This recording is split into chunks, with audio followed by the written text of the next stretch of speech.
আজ যদি আমি অন্য কোন দলের বিপক্ষে কথা বলে থাকি তাহলে জনগণের কি তাতে কোনো লাভ হবে?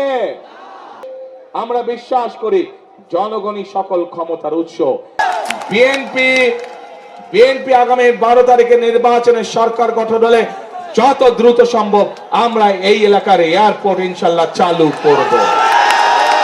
যে মানুষগুলো যারা জীবন দিয়েছে, যারা বিভিন্ন অত্যাচারিত নির্যাতিত হয়েছে, তাদের সেই মূল্যায়নকে কখনো বৃথা দিতে দেওয়া যায় না। এবং এইবারকার নির্বাচন শুধু দেশের নির্বাচিত করার নির্বাচন নয়, এবারকার নির্বাচন হবে আমাদের দেশকে পুনর্গঠন করার নির্বাচন। আমি আজকে মনে করি এই নির্বাচনী জনসভায় সাধারণত আমরা কি দেখেছি, নির্বাচনী জনসভায় আমরা দেখি যে সাধারণত এক দল আরেক দলের বিপক্ষে কথা বলে থাকে। কিন্তু আজ যদি আমি অন্য কোন দলের বিপক্ষে কথা বলে থাকি তাহলে জনগণের কি তাতে কোনো লাভ হবে? জনগণের লাভ হবে না।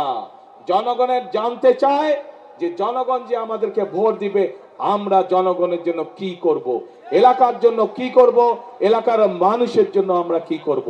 বিএনপির প্রত্যেকটি নেতাকর্মী, শহীদ জিয়ার প্রত্যেকটি সৈনিক, খালেদা জিয়ার প্রত্যেকটি সৈনিক বিশ্বাস করে যে বাংলাদেশী হচ্ছে তার প্রথম এবং বাংলাদেশী হচ্ছে তার শেষ ঠিকানা।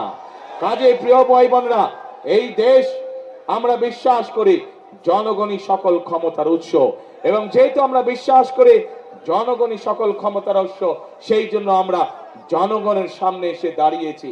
জনগণের সমর্থন নিয়ে, জনগণের ভালোবাসা নিয়ে, জনগণের শক্তিতে আমরা বাংলাদেশকে পুনর্গঠন করতে চাই।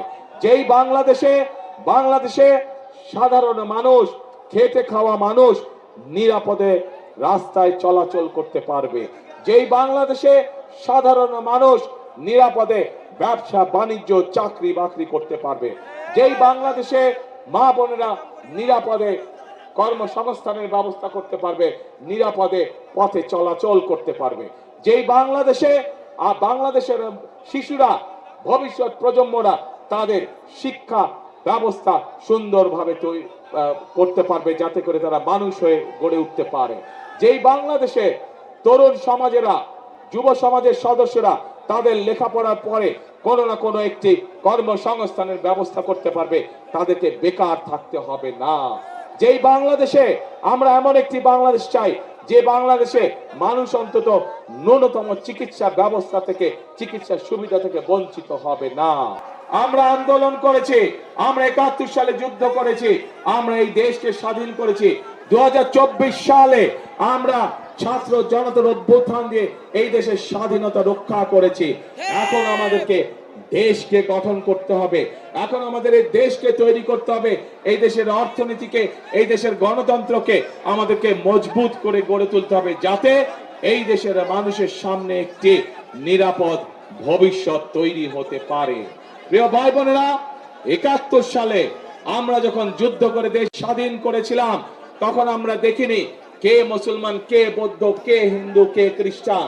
আমরা 2024 সালের গণ অভ্যুত্থানের জন্য যখন রাজপথে সারা বাংলাদেশের মানুষ নেমে এসেছিল স্বৈরাচারের বিরুদ্ধে, আমরা দেখিনি কে মুসলমান, কে হিন্দু, কে বৌদ্ধ, কে খ্রিস্টান। প্রত্যেককে বিচার করা হবে তার যোগ্যতা, তার মেধার ভিত্তিতে, ধর্ম দিয়ে কোনো বিচার করা হবে না তাকে।